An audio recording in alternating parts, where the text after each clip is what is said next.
Всем привет, друзья! Вот что бывает с участком, когда не хватает времени и сил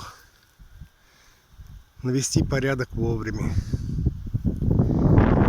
Вот такая вот заросли получается. А теперь приходится с удвоенной силой все это скашивать и сжигать.